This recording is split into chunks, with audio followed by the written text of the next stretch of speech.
uma entrevista do projeto Mosaico do Negacionismo.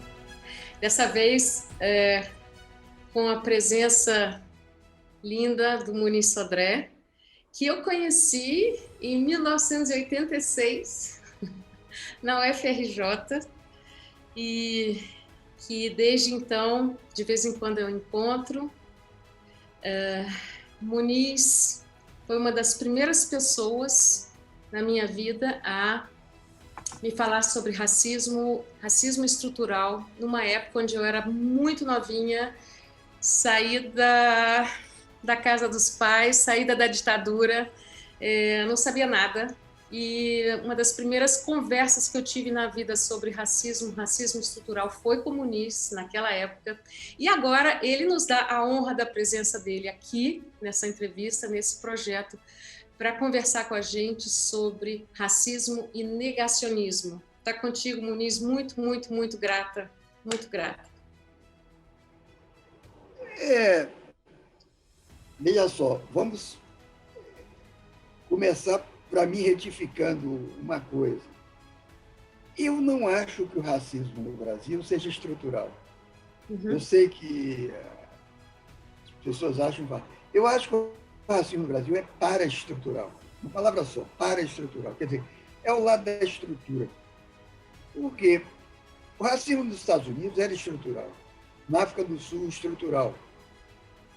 O racismo estrutural é aquele que consta de textos legais e uma sociedade, digamos, explicitamente ou claramente racista. Não é o caso do Brasil. O Brasil, quando a sociedade escravagista acabou, e acabou a sociedade escravagista em 1888 com a Lei Áurea, as pessoas zombam muito os negros da Lei Áurea, mas a Lei Áurea acabou com o racismo legal no Brasil. Só que, no dia seguinte que acabou a Lei Áurea, começou outra forma, talvez mais insidiosa, de racismo do que o da própria escravidão, que eu chamo, e estou introduzindo e apresentando essa categoria pela primeira vez, a segunda vez para vocês, porque eu dei um curso sobre isso o mês passado, de uma semana, para um coletivo negro de São Paulo, da prefeitura, do Serviço Cultural. Eu estou chamando isso de forma social escravista.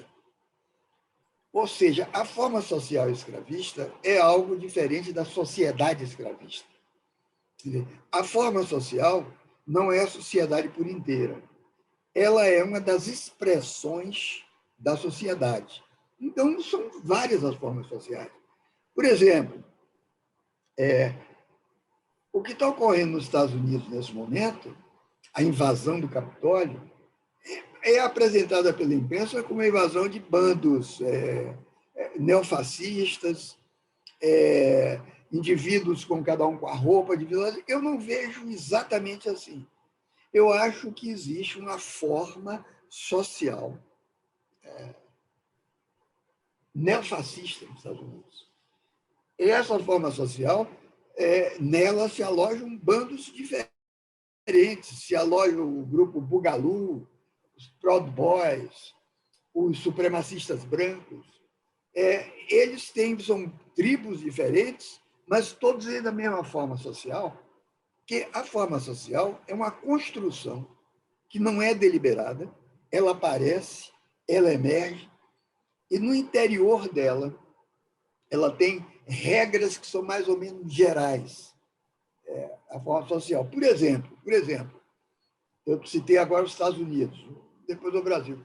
Quando o Shah do Irã, que eu conhecia aqui no Rio de Janeiro quando eu era repórter, eu conhecia o Shah, conhecia a Faradiba, eu era jornalista. Quando o Shah do Irã foi derrubado do Irã, o Shah tinha feito a experiência com o apoio dos Estados Unidos, potências ocidentais, de uma sociedade modernizada, com educação universal, igualdade de homens e mulheres, as mulheres não precisavam usar chador, nem véu, mulheres, aliás, bastante reputadas, conhecidas no Oriente Médio, com uma beleza e uma sensualidade extrema, com uma sexualidade dita também bastante liberal, essa sociedade era uma sociedade que representava uma burguesia de algumas cidades, Teherã, Qom, Tabriz, e representava também uma minoria diante de quase 40 milhões de habitantes absolutamente analfabetos, sabiam ler nem escrever, e que o único horizonte era rezar 5 vezes por dia, para lá, 5 vezes por dia, não temer a morte, porque morresse no dia seguinte, se fosse um bom crente, estaria no paraíso. E para cada um deles, isso até hoje vale, teria 20 e poucas huris, que são virgens, e as mulheres iranianas gozavam isso, dizendo, vem cá, mesmo depois que o sujeito morre e tem essa virgem, ela continua virgem. Depois, nunca entendeu. É uma virgem transcendental, porque continuaria e 5 dias por dia rezar para lá, não sabia ler, mas sabia de cor passagem do Corão. Por que eu estou contando isso? Porque sob debaixo daquela modernidade do chá, que beneficiava apenas a burguesia e era suportada por potências estrangeiras, Estados Unidos, Grã-Bretanha, florescia na forma social, que, quando emergiu, derrubou o chá de um dia para o outro. Toda aquela modernidade acabou como um castelo de cartas. Acabou como um castelo de cartas. As mulheres voltaram à mesma condição desse, digamos, islamismo terrorista que é praticado pelo Estado em alguns países do Oriente Médio. A forma social estava ali e ninguém via. E a forma social tem regras. A forma social tem regras simples. Essas regras que eu enunciei, de rezar 5 vezes por dia, fazer a charrada, que é a invocação de Allah, wa Muhammad Rasulullah. Essa charrada, que é fundamental, dito, não diz a detalhe, eu falo árabe também. Então, acabou. Isso acabou da noite para o dia. Estados Unidos, com esse patamar de militar, potência militar, modernidade, é o modelo do capitalismo mundial e ainda é a maior potência mundial. Uma das melhores universidades do mundo, junto com a Inglaterra, mas as melhores universidades do mundo estão nos Estados Unidos. Tem 2 na Inglaterra, outra aqui e ali, mas as melhores são lá. Oxford, Harvard, em Oxford na Inglaterra, em Boston. Eu visitei até, eu morei em Boston ano passado, mais 2 vezes. Debaixo disso, tem 70 milhões de votos dados a um líder fascista, palhaço e fascista, todo fascista em geral é palhaço, autoritário, chamado Trump. 74 milhões de votos, é muito voto. Trump perdeu a eleição, mas essa forma social continua. É possível que ele nem seja mais um líder a essa altura, que ele é palhaço demais para liderar alguma coisa, ele é bufão demais, mas a forma está lá. Então, é preciso examinar, fazer uma distinção entre sociedade racista, e aí sim o racismo é estrutural, e forma social racista. Quando acabou a sociedade escravagista, a forma social racista começou aqui no Brasil. E começou de que maneira? Uma das regras essenciais da forma social aqui no Brasil é a negação. O negacionismo, vocês estão... Essa palavra negacionismo, eu sei que ela está circulando, agora vocês acertaram em cheio com o título do livro, porque a negação é a forma básica e principal que aciona a forma social racista. Essa regra diz o seguinte, essa regra pode dizer o seguinte, nós não somos mais escravistas, ou seja, nós não temos mais escravos. 2, nós não somos racistas, porque somos cultos, isso a forma diz, como se a forma falasse.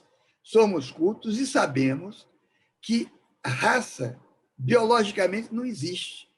Todos os homens têm um genótipo parecido, isso é a biologia e a antropologia que provam.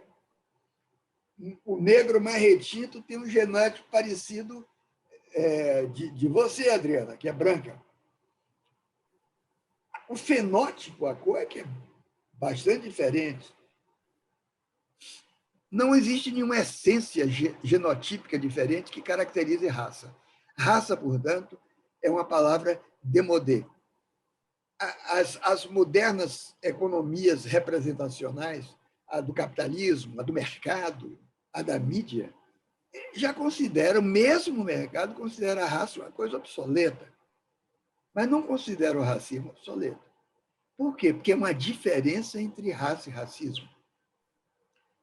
Todorov, crítico francês, se tivesse um Todorov, ele disse sim, porque o racismo não precisa de raça para existir. A raça pode desaparecer. O racismo continua.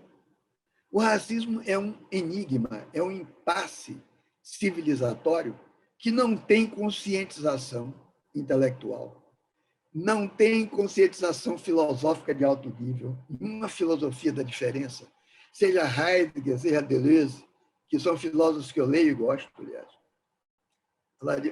Não tem Marx, eu nem falo, porque eu gosto muito, mas Marx era racista. Marx tem frases racistas, mas Heidegger, não, apesar de ser considerado nazista, Deleuze, de forma nenhuma também, nem racista. Mas são os filósofos da diferença, um pensamento lá em cima, lá nas alturas intelectuais, mas nada disso resolve ou contribui decisivamente para a extinção do racismo. Por quê? Não contribui. Porque o racismo não é da ordem da conscientização. Ele não é da ordem da intelectualização. Não é assunto para intelectual tentar resolver. Intelectual pode ficar do lado, é bom. Né? Pode integrar um coletivo antirracista, também é bom. Pode ser branco, pode ser preto, não tem problema nenhum. O racismo é um problema, é uma questão da ordem do sensível. Não é a conscientização do preconceito racial que resolve, mas é a sensibilização face ao preconceito racial. São coisas bastante diferentes. Bastante diferentes. O que eu quero dizer é que a intelectualização trabalha com conceitos, e conceitos são essas representações intelectuais e abstratas de um objeto. O conceito pretende dar conta da essência do objeto. É isso um conceito. E daí a universalidade que um conceito pode ter. Então, um conceito trabalha muito bem na física, na química, razoável bem, claro, na matemática. A matemática também não precisa muito de conceito, a matemática é outra coisa, do cálculo. Mas com as ciências sociais, que desde a psicologia, a sociologia, a antropologia, que trabalham também com conceitos, o conceito não funciona. O conceito é como se a imagem que Hegel tem para o conceito é o seguinte: o passarinho quer voar. Né? Aí você faz a armadilha para o passarinho e prende a pata dele, a patinha dele, no pezinho dele no galho, com uma cola ou com visco passarinheiro, porque os meninos sabem fazer armadilha passarinho. Hegel diz: olha, o conceito é aquele visgo. Ele segura o passarinho, ele nos deixa ver o que é um passarinho, mas ele impede o passarinho de voar. O passarinho não voa. Com o conceito, digamos, o extremismo do conceito, o saber, o conhecimento também não voa. Quando o conceito chega no objeto racismo, ele não diz nada, ele não sabe nada. Por quê? Porque o racismo é da ordem do sensível. Eu quero dizer, o racismo é da ordem dos afetos. O racismo pertence ao campo afetual.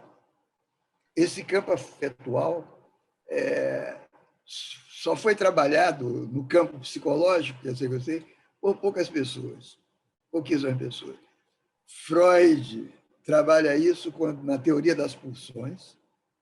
As pulsões são afetuais, porque elas só podem dizer esse é o nosso mito. A pulsão é um mito. O conceito de pulsão é um conceito mítico.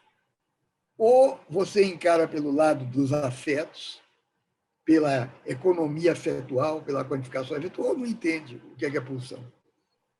Só Freud e alguns psicanalistas posteriores. Fora isso, quem trabalha efetivamente, quem trabalhou com a questão do afeto, Spinoza, quando nos diz, olha, um conceito que não tem uma verdade afetiva, tanto a verdade sensível, não vale nada. Isso é de Spinoza, está na ética de Spinoza. Não vale nada. O racismo é esse objeto. Se você não abordar pelo sensível, você não entende ele, você não compreende. Porque nós temos todas as razões intelectuais para dizer isso não devia existir mais, isso é um anacronismo, e ele existe. Então, eu estava falando aqui do Brasil, sobre o racismo no Brasil, sobre a forma escravista, e para dizer o seguinte, que essa forma é uma forma que admite a contradição, que admite as ambiguidades, porque ela diz assim, olha, é como se essa forma falasse, ela diz, eu não sou racista, eu sou intelectual, sou culto, estudei na escola, sei que negro é igual a branco, eu não sou racista. Mas, no mesmo tempo, ela diz, eu sou. Eu quero o negro no lugar dele. Então, é um vínculo duplo, é um duplo vínculo. É um conceito, o conceito de duplo vínculo, aí é um conceito, nós estamos falando de fora, bem trabalhado esse grande intelectual americano chamado Gregory Bateson, muito influente na psiquiatria, no pensamento psicanalítico americano. Bateson cria o conceito de duplo vínculo, que em inglês é double bind, o double bind, que é o conceito que ele usa para descrever, digamos, uma potencial mãe de esquizofrênico, de criança de menino esquizofrênico. A mãe de esquizofrênico diz para o filho, olha, meu filho me deu um beijo e o menino vai dar o beijo que ela pediu, mas o corpo dela diz não. E a criança sabe disso. E a criança sabe, não é porque sabe intelectualmente, sabe que a criança sente. A criança sente. Ou, digamos, aqui, o país de machistas, em que o cara agride a mulher fisicamente, bate na mulher, bate nela. Mas, ao mesmo tempo, logo depois, mas eu lhe amo, eu amo você, porque eu sou muito ciumento. É um duplo vínculo. Ele bate e diz que ama. A mãe me deu beijo, mas não quero beijo da criança. Isso chama-se double bind. Lelian double. Lelian double. Stanlian double. Ou seja, isso é possível com relação ao racismo, porque a forma social escravista ela comporta a contradição, ela comporta a ambiguidade, e ela é feita de ambiguidades. Ela foi feita para manter o passado, o sentimento escravista do passado, dizendo que não mantém. Portanto, é uma forma onde o passado não passa. O passado não passa. O passado, dentro da forma escravista, ele dura séculos. Ele é feito para durar séculos. Então, como é que você mostra e demonstra isso aqui no Brasil? A existência dessa forma, que eu que estou levantando, o conceito de forma social está na certa sociologia francesa, na sociologia compreensiva francesa.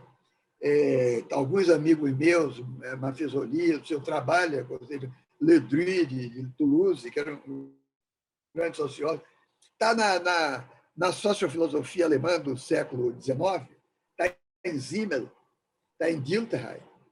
Isso é o conceito de compreensão onde entra a forma social. Mas o conceito de forma social escravista, eu estou levantando agora, percebendo que a intelectualização do combate, da luta antirracista, não adianta nada. Então, como é que nós comprovamos isso? Como é que nós vemos claramente? Que se trata, mais do que raciocinar, se trata de mostrar. Você mostrar, evidenciar. O seguinte, nunca se botou tanto escravo para trabalhar, nunca se torturou tanto escravo, porque o castigo do escravo, o castigo é tortura física, era tortura física. Você torturava por prazer, sadicamente, também, e o castigo estava ali, não era como uma pena, o castigo estava ali para dissuadir o sujeito da rebelião e para mitigar o medo que o senhor de escravos tinha das rebeliões de escravos, que foram danadas, às vezes, quando houve. Então, só que, nesse período terrível de intensificação da escravidão, do castigo físico, da corporação, que foi o segundo reinado do Brasil, o reinado de Dom Pedro II, que foi um grande governante brasileiro, culto, honesto, Dom Pedro II, mas a escravidão era terrível. E aí você começa a examinar o que é o segundo reinado e você vê, primeira coisa, Dom Pedro era abolicionista. Dom Pedro II era abolicionista. Ele era simpático aos abolicionistas. Segundo lugar, durante o segundo reinado, quando o negro era tão maltratado, havia uma intelectualidade negra no serviço público nacional brasileiro que não teve depois da abolição. Por exemplo, meu amigo Abdias Nascimento, fomos juntos, me lembro quando ele protestando nos anos 80, era 80, não, depois dos anos 80, 80 e pouco, que não tinha embaixador negro no Brasil, não havia embaixador negro. Não tinha, nunca teve, aliás, só teve Raimundo Souza Dantas, no governo de Jânio Quadros. E aí a Abdias desconhecia uma coisa, que já tinha tido, sim. E teve quando? Durante o segundo reinado.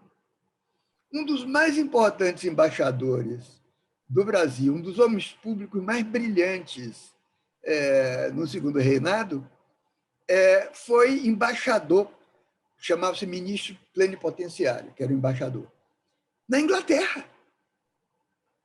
O Império Britânico racista tinha um preto brasileiro como embaixador. Mas como é que é possível isso? Quase ninguém sabe disso. Você entra no Google, você viu os detalhes disso. Ele se chama Francisco G. Acaiaba Montezuma. Brasileiro, baiano, negão, brilhantíssimo. Foi ministro da Justiça de Dom Pedro também, parlamentar. Bom, eu estou citando um.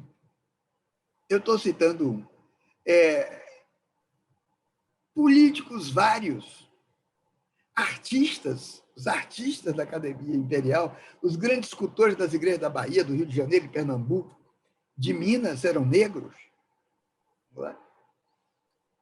Você tinha políticos, tinha intelectuais. O maior intelectual, o maior escritor brasileiro de todos os tempos, pode ter, mas não tem ninguém igual a ele. É o maior escritor, um gênio mundial da literatura, chama-se Machado de Assis. Negão.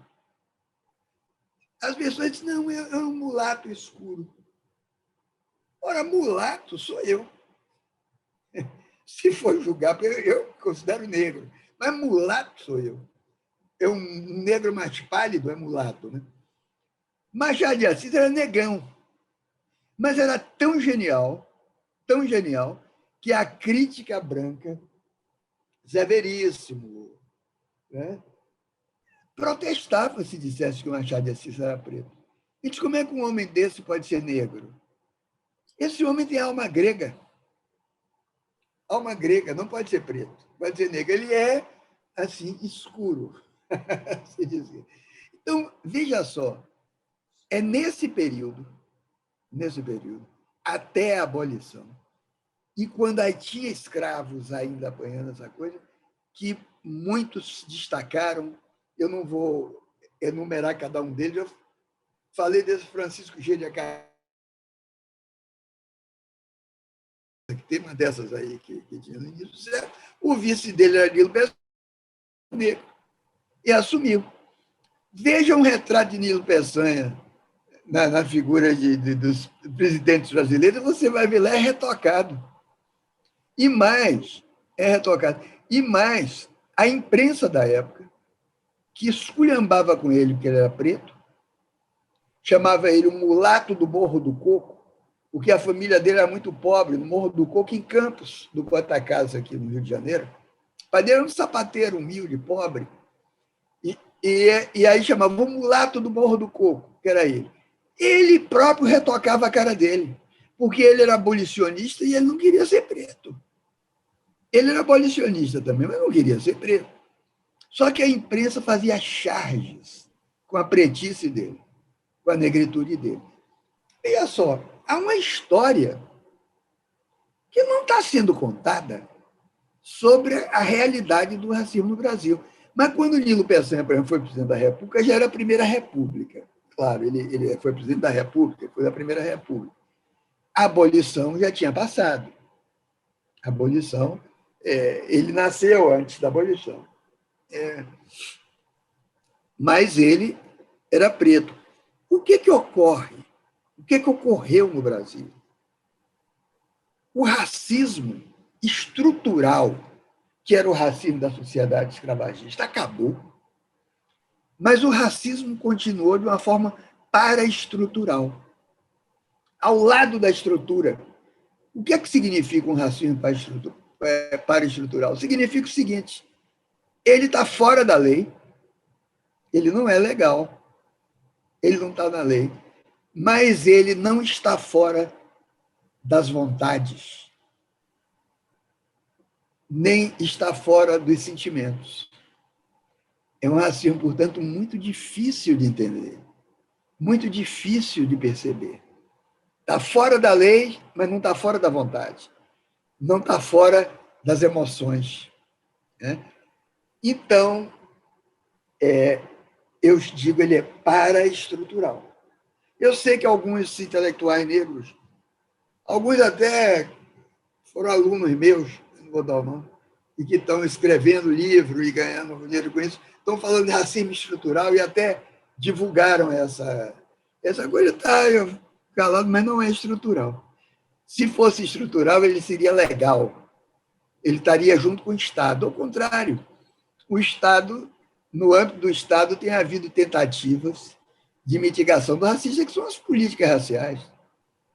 As cotas nas universidades, reserva de lugares em serviço público, isso tudo foi difícil, mas foi indo e mudou muito o panorama da universidade. As universidades eram colonizadas pela cor branca, difícil de encontrar um negro. Eu sou professor da universidade há 50 anos, 40 anos. Na minha área ali, da comunicação, eu era o único negro. O negro. Mas não dava para me barrar também em concurso. Não dava porque não dava.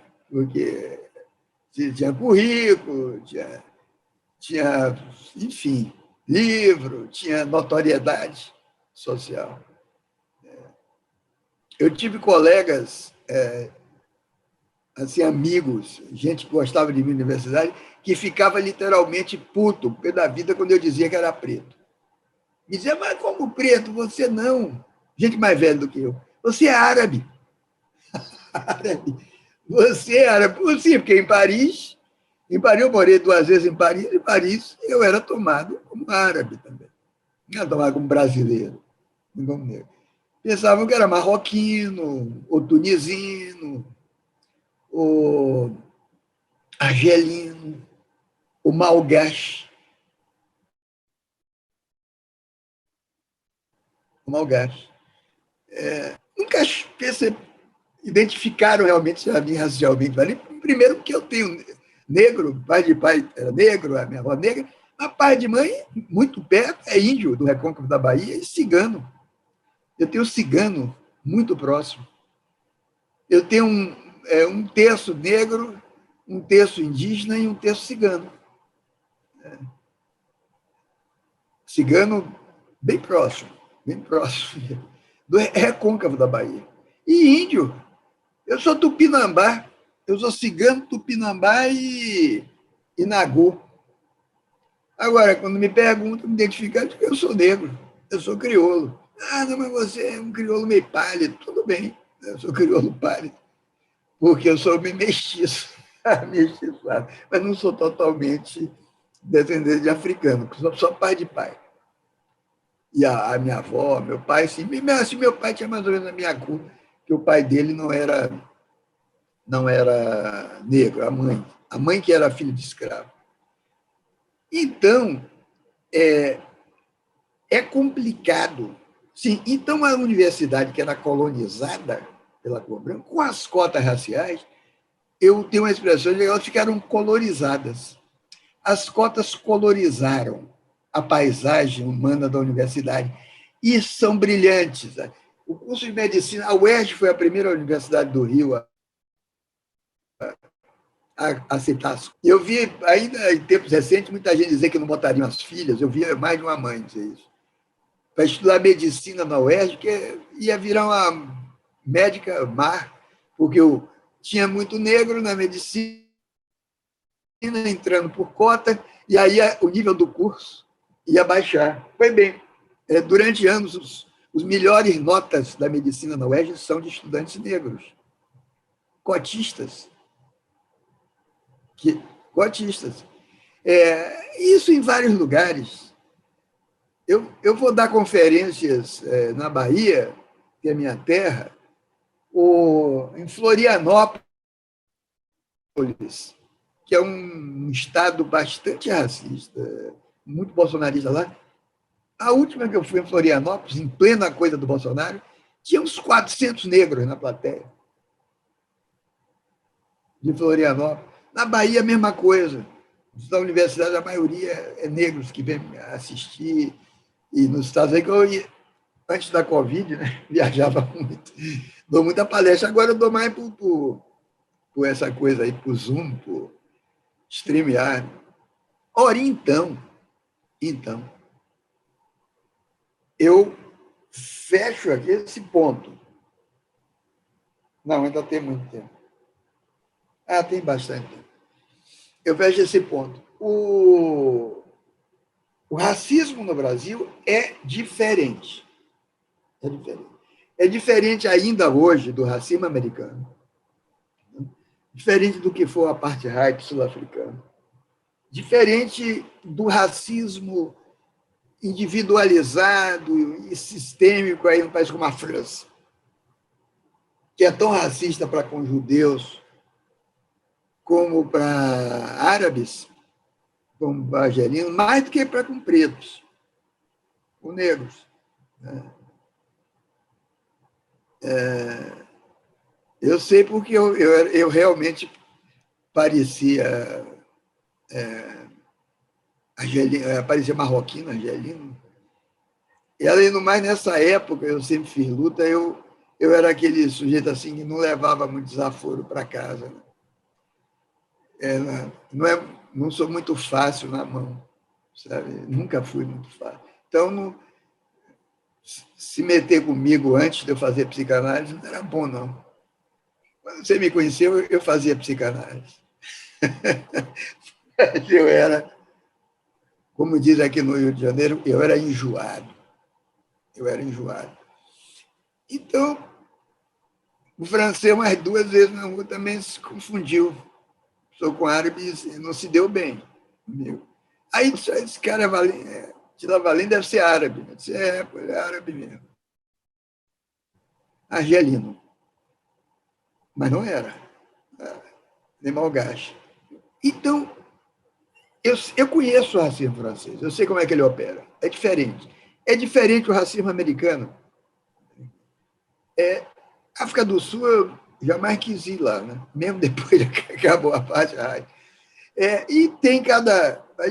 Os alemães, por exemplo, eu me lembro quando, a última vez que eu fui a Berlim, tem muitos anos, traduziram de meus livros lá naquelas Verlag, né?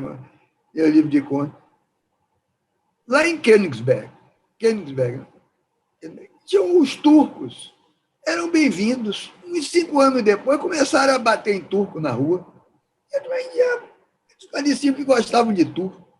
E turco não é fácil de gostar, não. Turco também é racista, é machista com mulher, mas estão na deles. Porque foi juntando muita imigração turca, quando junta muita gente, o racismo fica mais forte ainda. Aparece. Então, mas eu não sou perito, nem quero ser especialista nas formas de racista desses países que eu estou falando. Inclusive, eu adoro a França. Né? Eu gosto muito da França. Tenho amigos franceses na província, vou para Manoir lá, ficar na casa de amigo meu francês tomando champanhe, vou a palestras, dou palestra, mas eu gosto. Mas eu sei que ali tem um racismo, mas não é só com negro, não. É com árabe, é com judeu. O francês é muito antissemita, muito antissemita. Só que o Brasil, aí quando você discute a luta antirracista, quando você entra numa luta antirracista, você tende a generalizar e achar que o racismo é a mesma coisa em todo lugar. Não é. Não é. Ele é um disco voador, o racismo. O objeto racista é um objeto... un soucoupe volant, un objet volant non identifié. É isso o racismo. Por que é um disco voador? Porque a identificação dele é complicada. É assim que se chama o mito do disco voador, esse objeto voador não identificado. O racismo é esse objeto voador não identificado. E ele tem características diferentes em cada país. Esse é o primeiro ponto que a luta antirracista tem que fazer. É dizer, olha, há alguma coisa universal nele, que é um mal-estar civilizatório, é uma infâmia universal, mas com características diferentes em cada país. Tem um verso de Jorge Luiz Borges, o poema se chama Fim de Ano, um poema de Borges. É um poema lindíssimo. E tem um trecho, anotei, que ele diz assim: apesar de cada um de nós, ser como o rio de Heráclito, que o rio de Heráclito, olha, você não entra 2 vezes no mesmo rio. O rio entra, um instante depois, o rio já mudou. Ele diz: nós somos, cada homem, cada um de nós, é como o rio de Heráclito. Ele diz: mas apesar de sermos esse rio, há alguma coisa em nós que é imóvel, que não muda, que é constante. Aí você diria, bom, pode ser o leito do rio. Mas o leito do rio também muda com a água passando. Eu gosto, bom, eu sou louco por Jorge Luiz Borges, inclusive eu entrevistei ele. Tem uma entrevista publicada com ele, aliás, quando eu era jornalista. Mas acho esse verso dele, eu gosto dele como poeta, como escritor e poeta, esse verso dele me intriga, me deixa, porque ele diz que é uma coisa imóvel em nós. Eu acho que o racismo é uma imobilidade do pior. Né? É uma imobilidade do pior. Pode se aplicar. Borges não está falando do racismo, eu estou falando, essa é a imobilidade do pior. Isso fica melhor em francês. O racismo é racismo. C'est une immobilité du pire. Uma imobilidade do pior. Por isso que ele é um mal-estar civilizatório. É um enigma. É um enigma que cada país resolve, ou tenta resolver de sua maneira. Tenta resolver. Resolve não, ninguém resolveu. Tenta resolver. Eu estou tentando, digamos, pensar sobre esse pior, sobre essa lógica do pior, que, aliás, é o título de um livro de um francês que eu gosto muito. Não sei se você conhece, Adriana. Chama-se Clément Rosset. Clément Rosset. É de Nice. É do sul da França. Muito bom. Procure conhecer. Ele está vivo, Clément Rosset. Ele tem um livro chamado La Logique du Pire, A Lógica do Pior. Mas o melhor dele é Le Réel et son Double. O real e seu duplo. Ele é muito bom.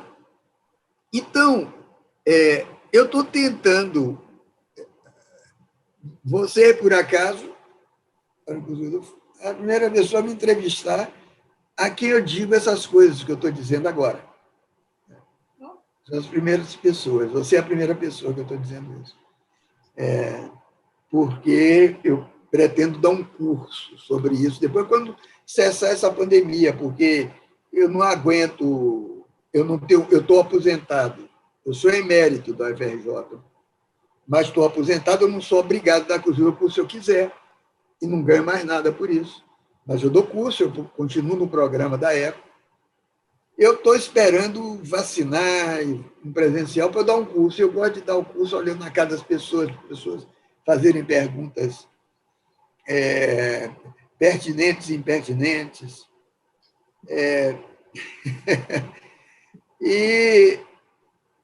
Mas eu discuto esses conceitos com alguns amigos meus franceses, que eu nem vou dar o nome aqui agora, são muito conhecidos, na panorama intelectual francês, mas amigos íntimos, alguns deles.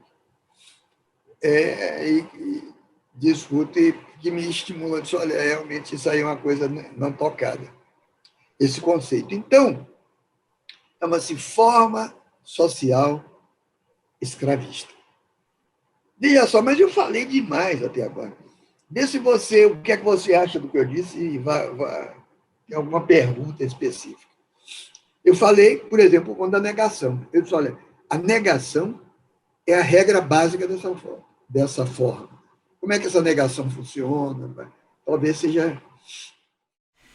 Olá, eu espero que vocês tenham gostado do episódio. Semana que vem a gente continua com o mesmo assunto. Até lá!